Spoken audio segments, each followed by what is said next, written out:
Hello दोस्तों, मैं हूं सुरेंद्र घंटेलवाल और आपका स्वागत है एसकेजी स्टॉक मार्केट एनालिसिस में। एक और फंडामेंटली स्ट्रॉन्ग शेयर के साथ में आज हम रिव्यू करने वाले हैं कोटक महिंद्रा बैंक। कोटक महिंद्रा बैंक काफ़ी फंडामेंटली स्ट्रॉन्ग शेयर है। हमारे चैनल पे मोस्टली हम ऐसे शेयर्स का रिव्यू करेंगे जो कि फंडामेंटली स्ट्रॉन्ग है और जिनमें इन्वेस्टर लॉन्ग टर्म के लिए इन्वेस्ट कर सकता है। यहाँ पे आपको ऐसे ही शेयर मिलेंगे जो फंडामेंटली स्ट्रॉन्ग है, जिन पे आप लॉन्ग टर्म इन्वेस्टमेंट के लिए जा सकते हो। आज शुरुआत करते हैं कोटक महिंद्रा बैंक। पहले कुछ बेसिक जानकारी ले लेते हैं। Kotak Mahindra Bank Limited is an Indian banking and financial service company headquartered in the city of Mumbai. Kotak Mahindra Bank Limited banking and financial service company है जिसका हेडक्वार्टर मुंबई में है। It offers banking product and financial service to corporate and retail customers in the area of finance, investment banking, life insurance and wealth management. Founder है Uday Kotak, CEO Uday Kotak from 1 मई 2018। Headquarter हमने देख लिया है, मुंबई में है। रेवेन्यू है 56,703 करोड़ का। नंबर ऑफ एम्प्लॉयज़ है 73,000। इसके सब्सिडरीज है Kotak life insurance, Kotak securities, Kotak mutual fund and many more. ये तो हमने बेसिक जानकारी देख ली। अब कुछ हम इसका रिव्यू, इसका डिटेल एनालिसिस करते हैं with the help of chart. अगर हम इसका 17 सितंबर का परफॉर्मेंस देखें तो इसका ओपनिंग हुआ था 1916 का और थ्रू आउट द डे अगर हम देखें तो डे एंड होते होते इसका वैल्यू हुआ है 2014।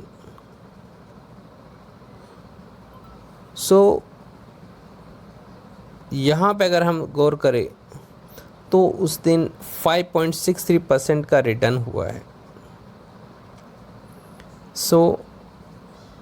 और लास्ट 5 डेज़ का अगर हम इसका परफॉर्मेंस देखें तो अराउंड ये 13 सितंबर को 1810 का था एंड लास्ट 5 डेज़ में इसने 11.27% का रिटर्न दिया है।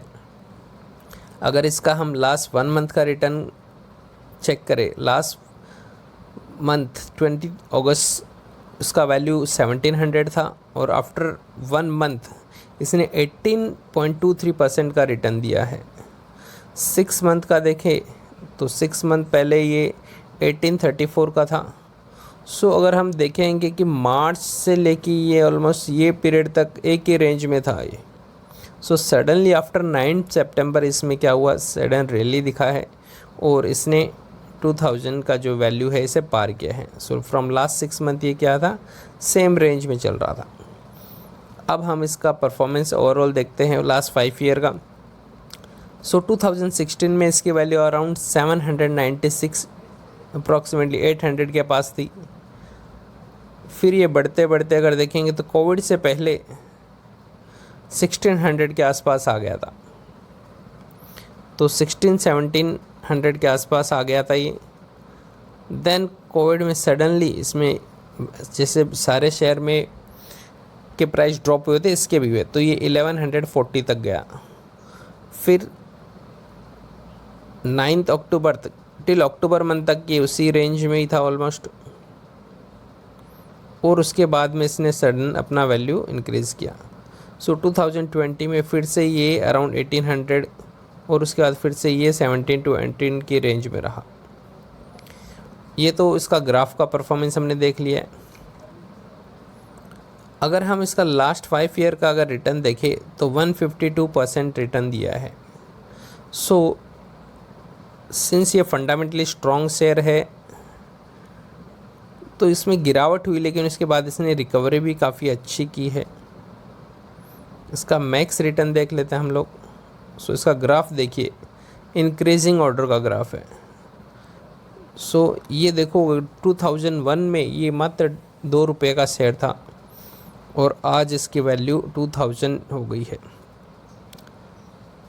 तो आपका पैसा मान लो आपने किसी ने 2001 में 1000 रुपये भी इस पे लगाए होते तो उसको उसके 500 शेयर मिल गए होते हैं, तो आज मान लो कितना पैसा बन जाता था। मात्र 1000 रुपये इसलिए बोल रहा हूँ क्योंकि 1000 रुपये लगा सकता था कोई, लाख रुपया इतना वो भी कोई लगा सकता था, लेकिन मतलब 1000 रुपया तो काफ़ी इजीली, तो भी काफ़ी अच्छा रिटर्न मिल जाता था।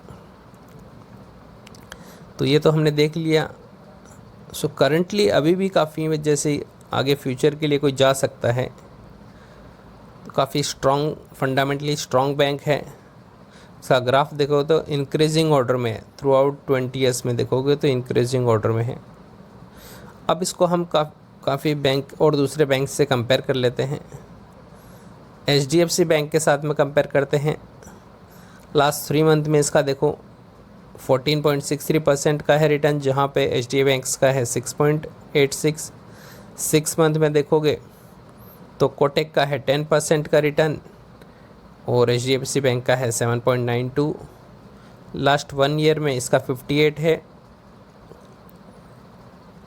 कोटक का 5 ईयर का देखो 159, HDFC बैंक का 149 और मैक्स देखोगे तो इसका 89,000, उसका 7,200। सो परफॉर्मेंस वाइज देखोगे तो HDFC bank and Kotak fundamentally दोनों ही काफ़ी स्ट्रॉन्ग बैंक हैं और दोनों का परफॉर्मेंस काफ़ी अच्छा है। इसको एक और बैंक के साथ में कंपेयर करते हैं हम, SBI के साथ में, तो 8% रिटर्न है, इसका 14 है। 6 मंथ में SBI का 23% है, कोटक का 10%, जहाँ पे SBI का 1 ईयर का 143% रिटर्न है, कोटक का 58 है।